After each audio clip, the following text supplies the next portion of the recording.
Happy Gemini season. This is our lunar pool for May 20th, 2020. Starting off with the 10 of Pentacles on the bottom of the Shadowscapes tarot deck. This is a reading for the collective for May 20th, for the first day of Gemini season, when the moon transits out of Aries and into Taurus. In fact, I think it's actually done that already at this point. So the messages are for the time surrounding and following that transit in May 20th. Now the 10 of Cups. 10 of Water is going to be our first card out here.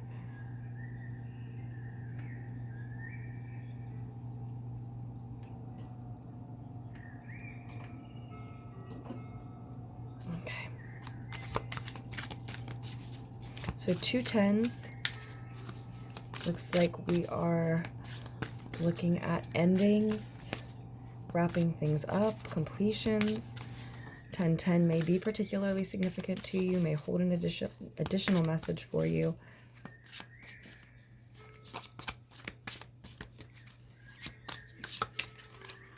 Ten of Water is certainly speaking usually about shared emotional fulfillment, family or feelings of familial connection, familial-like connection. The Strength card is also here.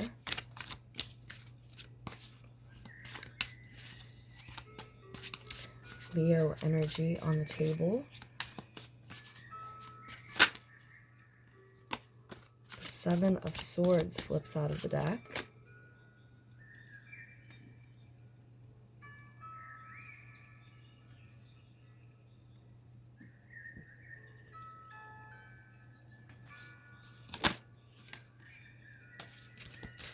Five of Swords is here for us as well.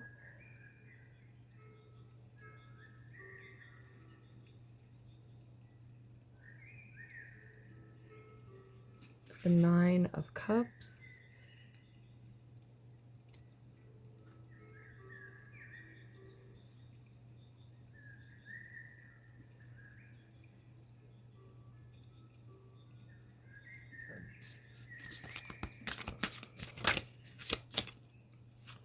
Eight of Pentacles.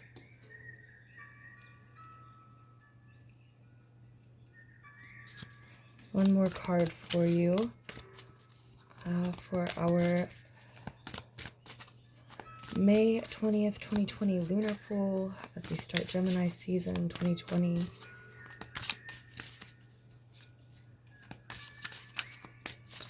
An Aries to a Taurus moon.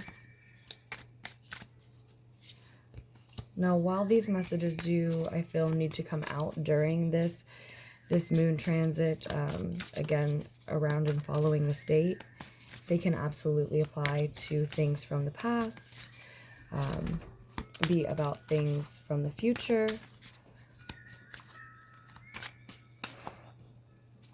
One more card here.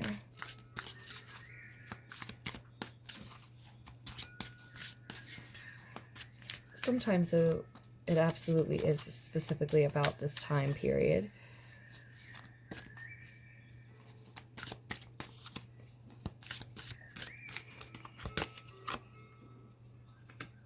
Seven of Pentacles. So 2 7s on the table.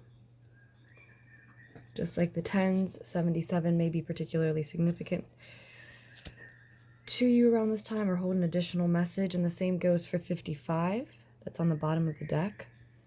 5 of Fire.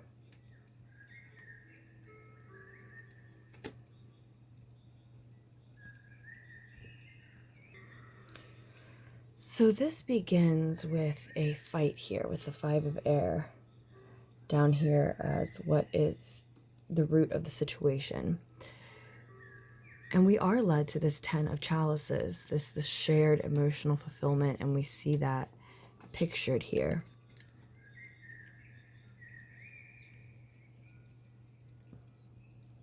This loving embrace, again, could be family, friends. Definitely looks like a partner here. Fulfilling partnership. Still, it was a battle to get to this point. So someone had to fight for someone else. Or the two of you just had to fight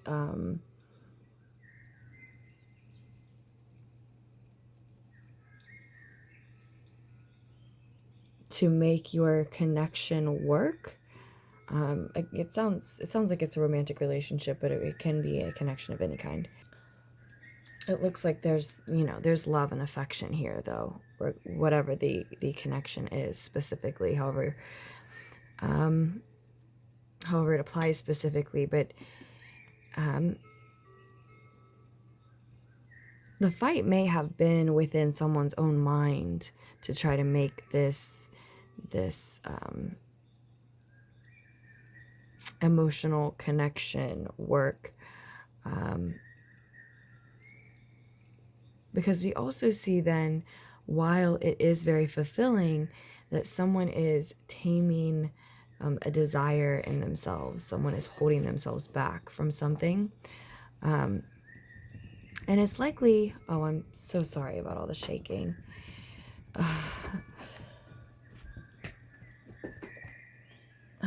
So sorry. It's likely that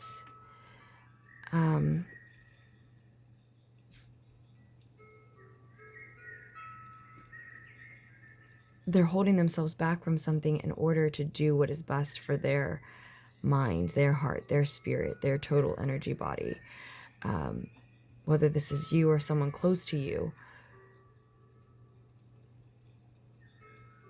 While I think that the restraining of themselves, the taming of this desire is healthy, ultimately we're moving toward a place where it looks like someone feels like they need to sneak around a bit, to be stealthy, and it feels like it's in order to quench that desire.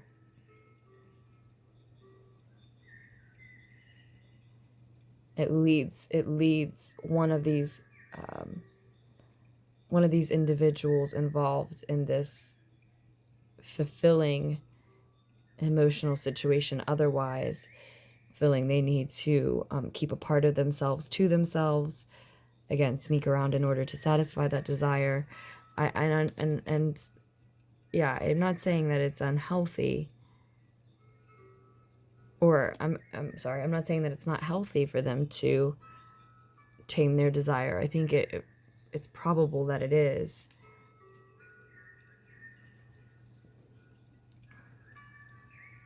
But it looks like it's just not as fulfilling as the situation is. It's not the same thing as this other part of themselves that they feel, it's satisfying, but it doesn't satisfy the same needs that this other part of themselves has, that they've been taming. And so they fought that part. One of you has well, it's not necessarily just two people, but someone in this emotionally fulfilling situation has fought this part of themselves off, I think. Fought for the situation in some sense, and this desire is being successfully tamed currently, but in the near future that may not be the case.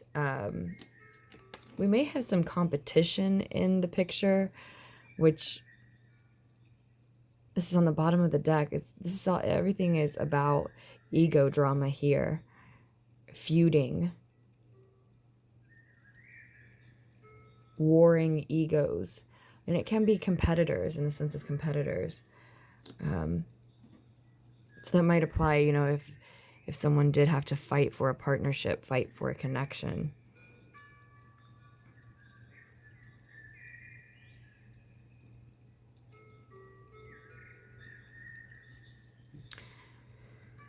But it also, you know, it may be something that seems like it needs to be tamed, a desire that seems like it needs to be tamed, but it's really just like some type of work that this person wants to do. A personal pursuit that is just, you know, not understood by even this partner or even the other people in this emotionally fulfilling situation. Because the advice here is to focus on your work.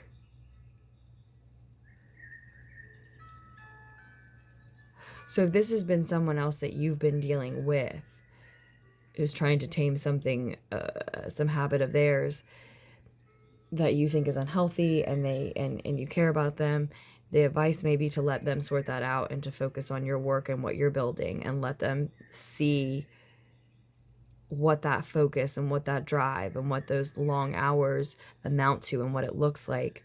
And maybe, you know, that sort of example will distract them from this unhealthy path much better than anything that you could say or do. I think that's for a lot of you. But for others of you, if it's you who's being deterred from something that you're realizing maybe isn't unhealthy, if it's related to your work, you are actually advised to focus on your work. Maybe just not so much of it, right? Maybe that somebody's just thinking that you're being, you know, a bit of a workaholic, and it's taking a toll on your health.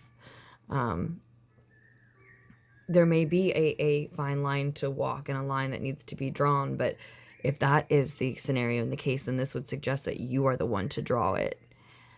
Because ultimately, in either scenario, ultimately we see something growing from this work that you focus on. So something growing for someone else to see, again, as an example, or something growing for yourself as you believed it would. And for a lot of you, it's absolutely both. And it may take longer than you'd like. You know, it may continue to be something that you have to be patient about. I think this may be why for a lot of us, the reading is about, as I said, ego drama. That might be what was keeping you from starting or completing a work, is this feeling or idea that you would have to be more patient than you wanted to be, that it would take longer than you were hoping for or even banking on.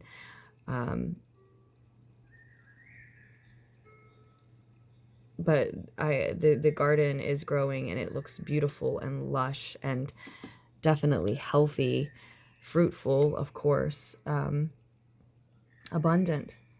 It looks like something that is worth the time that it takes, absolutely. And just as every bit as satisfying as these emotional connections and this emotional support, just as important. It's this that will provide for the individuals in this harmonious emotional connection, right? It's this work, it's this fruit.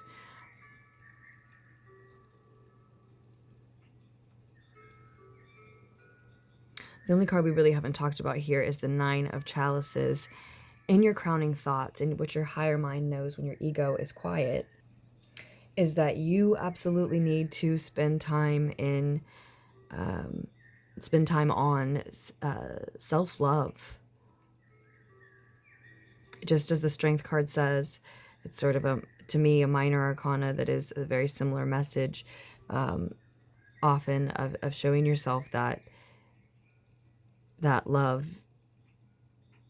and showing that love to your mind, to your body, and to your spirit. Show it to yourself mentally, show it to yourself physically, show it to yourself spiritually. Of course, that all includes your emotional body as well. And so this may be a call to focus more on your pursuit of doing those things rather than trying to do them for someone else. And it's speaking to you about being honest with yourself about what that means. What does your mind need? Your body need? Your emotional body, your spirit. And those things are going to be different for you than for other people, what you need to pursue. Yeah, so there's a call to see that difference as well, so that you know what you need to do for you, and or so that you can focus on you instead of worrying with someone else when they've really reached a point where they're going to have to do something for themselves. And the best thing that you can do is show them what else they might be doing by focusing on what you're doing, right? So it's going to be different for different individuals here, but I do hope that the needed insight, at least some of it, was able to reach you. And if you are interested in a personal reading from me, just scroll down to the description box down below. Again, happy Gemini season. I have so much love for you all, and I truly look forward to doing another lunar pool for us just as soon as I can. Take care.